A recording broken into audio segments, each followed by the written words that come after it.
শুধু ভয় আর কান্না। হযরত ওমর ফারুক রাদিয়াল্লাহু আনহুর আরেকটি গল্প।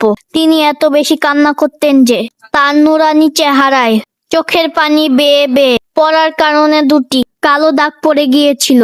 তিনি কখনো মাটি থেকে খড়কুটা হাতে নিয়ে বলতেন, হায় যদি আমি এই খড়কুটাটা হতাম, হায় যদি আমার সৃষ্টি না হতো, হায় যদি আমার মা আমাকে জন্ম না দিতেন, হায় আমি যদি কিছুই না হতাম, হায় আমার নাম নিশানাও যদি না থাকতো।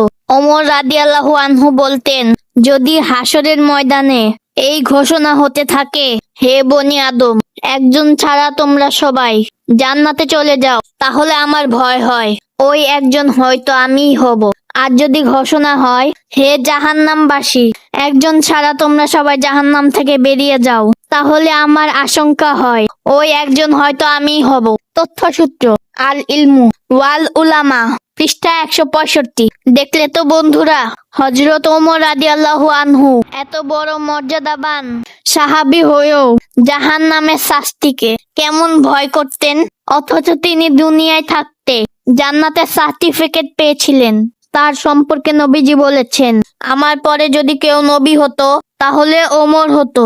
এরপর তিনি জাহান্নামের শাস্তিকে এত ভয় করতেন। তাহলে আমাদের কি হলো? আমরা ভয় করছি না কেন?